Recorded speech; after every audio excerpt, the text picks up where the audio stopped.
The first time I ever heard of it was the middle of July last year. Chuck Madden of Sarasota recalls the first time he heard about the drugs fentanyl and carfentanil, which he says is 50 to 100 times more potent than morphine. This stuff is worse than you've seen ever? 3 grains of this stuff can kill you. The heroin will kill you, maybe.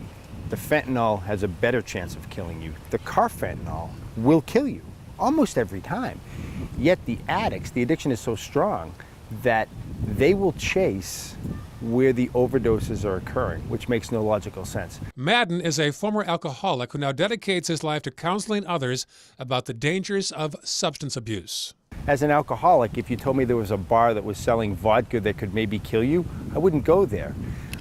Tell these guys that a bad batch of heroin is on the streets up there. They get in a car and they flood to it, which makes absolutely no sense. The heroin problem that we are seeing here in Sarasota and throughout the country is epidemic. Sarasota Police Lieutenant Dimitri Konstantopoulos has been trying to get drugs off the streets of Sarasota for the past 19 years.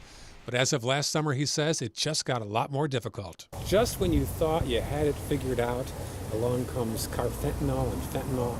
It just exacerbates a problem that we've seen over the last couple of years. So where is this coming from? Experts say it is flooding in through generic packages in the U.S. mail from China. And that's why Congressman Vern Buchanan is co-sponsoring a bill that would require more extensive screening for drugs coming in through the U.S. Postal Service. Because people are dying from drug overdose on our coast. And FedEx and UPS does a good job about stopping a lot of these drugs. They screen. But the Postal Service has not done as well of a job. It's imperative that we do something like that. We have to protect the homeland. We have to protect our citizens in the U.S., in the city of Sarasota. We can't let outside entities ship this poison in to our country and in turn killing our people, our brothers, our sisters, our children.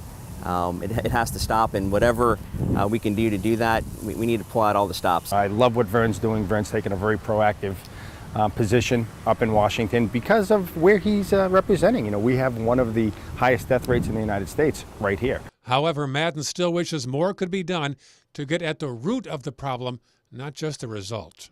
We need to fund the legislation from last summer, which puts more money into treatment and more money into prevention. You know, that's one of the big things that's still not being done. So much focus now is being put onto the addict and to the criminal justice side of this. We have a whole generation of kids that are not getting really any education in the high schools about the dangers of this stuff. They don't know. But for now, Madden says he's glad to hear efforts are underway to stem the flow in the U.S. Postal Service. After all, anything that anybody is doing to stop one bag of heroin, fentanyl, carfentanil from getting onto our streets is a good thing. in Sarasota County, Ray Collins, ABC 7, your Suncoast News.